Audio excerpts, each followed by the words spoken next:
Dun-dun-dun-dun-dun, Shows World. Welcome to Shows World Gamers, Josh here, and it is once again that time of the week. That's right, as this week draws to a close, I wanted to take a moment to look at a few of the biggest video game news stories that we got this week. We're also going to look at some of the biggest video game announcements that took place this last week, and of course, we will check out the biggest video game releases you're not going to want to miss. But do me a quick favor, if this is your first time on the channel, go ahead and hit that subscribe button and join in on the fun. Alright gamers, let's kick off this weekend review with a few news stories. Now, we are almost to the finish line as we eagerly anticipate the Nintendo Switch 2 release, which is shaping up to be the biggest console release in video game history.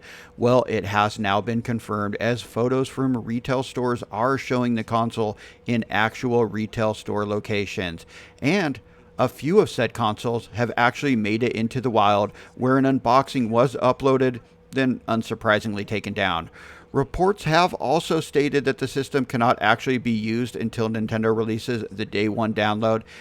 This does explain why early review consoles will not be distributed, although that has been kind of debunked because apparently you can boot up the system, but I think you would only be able to play physical Switch 2 games. We don't know that for sure yet, but hey, we're only a week away, so we're going to be there very soon to get our hands on the console itself.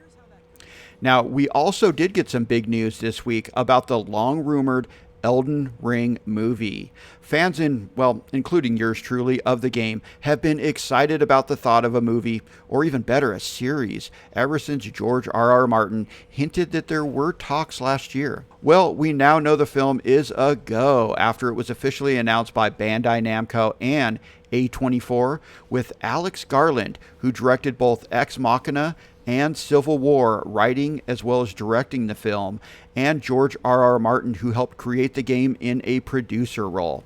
Now, there's no news on any casting or if Miyazaki, the game's director, will be involved with the project, but I will definitely keep my eyes on this, so if we get any new info, I'll let you know here on the channel. Next up, let's take a look at some gaming announcements, and we're going to start with a game called Scratch the Cat. It received an announcement trailer this week. Now, the game is a vibrant 3D action-adventure platformer where you step into the shoes and headphones of Scratch, the DJ cat, on a quest in a musical world. Now, as a fan of platformer-style games, I will definitely keep this on my radar. So far, it has been announced for the PlayStation 5, PC, and Xbox Series systems.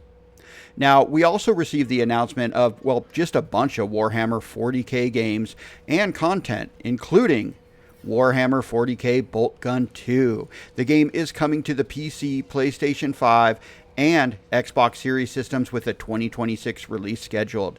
The game continues the story of Malum Kaido, a space marine from the first game, as you play through fast first-person shooter, boomer shooter style gameplay with a graphic style that is reminiscent of those classic first-person shooter games.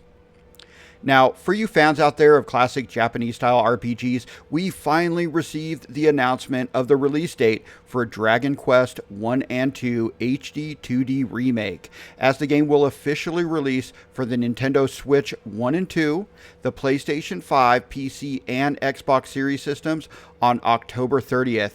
And this was actually the announcement for the Nintendo Switch 2 version of the game also. Now, Dragon Quest 1 was known back on the NES as Dragon Warrior, and that was actually the first RPG I ever played, and I'm looking forward to checking out this title later this year.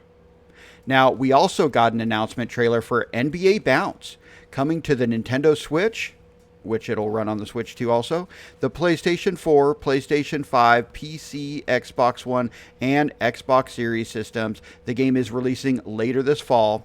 The game comes from Outright Games, and they're kind of known for the more family-friendly style of games, and this title is aimed towards younger gamers. The trailer shows 3 versus 3 gameplay with official team mascots playing alongside kid players. All right, gamers, let's finish up this week in review with a few new game releases. And we're going to start with a big one. Elden Ring Night Rain released this week on the PlayStation 5, PC, and Xbox Series systems. The game is a standalone adventure within the Elden Ring universe with a bunch of big crazy new bosses and some very challenging action RPG gameplay. But this title actually offers kind of a new, faster multiplayer style of gameplay with a 3-person co-op setup, allowing for some teamwork, and I'm definitely going to be playing this game.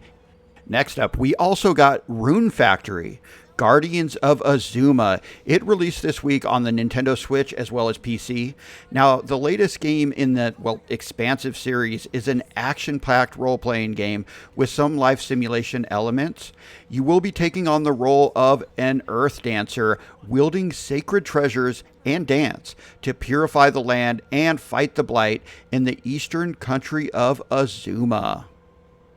Now, F1 25 released this week on the PlayStation 5, the PC, and Xbox Series systems. The game is developed by Codemasters and published by EA Sports, and it is the 18th entry in the F1 series. This is the official game of the 2025 Formula 1 and Formula 2 championships, and delivers some just incredible looking visuals and some fast, fun, realistic sim-style racing. Now, Fuga, Melodies of Steel 3 released this week on the Nintendo Switch, the PlayStation 4, PlayStation 5, Xbox One, and Xbox Series systems, as well as PC. The game is a tactical RPG, and it's actually the 6th title in the Little Tail Bronx series, and it completes the Fuga trilogy of games. Now, in order to save Malt, you will reboard the Tyrannus and set off on a daring mission to infiltrate the heart of the Burman Empire. Also, this week, we got the release of the indie game Pipistrello and the Cursed Yo-Yo. It released this week on the Nintendo Switch, the PlayStation 4, PlayStation 5, PC, as well as Xbox Series systems. The game is a 2D top-down action platforming game where you play as an aspiring yo-yo master equipped with a limited edition yo-yo, which is a literal multi-tool as you use it for exploration, platforming, battling enemies, and much more. Alright gamers, that concludes this week in review for the week ending on May 30th. The week started with us finishing our playthrough and rolling credits on Doom: The Dark Ages. Now, this is one of my favorite games of the year so far, and we did do our full playthrough here on the channel, so I will link part 1 at the end of this video. Definitely check that out. We had an absolute blast with this game. Then, it officially happened. Nintendo Switch 2 consoles made it into the wild, where, we were told that the console is unusable until Nintendo releases an update enabling them to be active, meaning they must be connected to the internet for initial setup. Well, the internet went absolutely crazy with this. Turns out that's not 100% true. You do need some update for some of the stuff to work, but you can still boot up the system and it is playable even without being connected to the internet. And the week ended with us, now only days away from the release of the Nintendo Switch 2 as well as Mario Kart World, and I can't wait to get my hands on both. Let's hope my pre-order shows up on time, but let me know anything we may have missed in the comments, and thanks for joining us today, gamers. Make sure if you're new to the channel, you hit that subscribe button, and we hope to see you on the next one. Shoach World, out.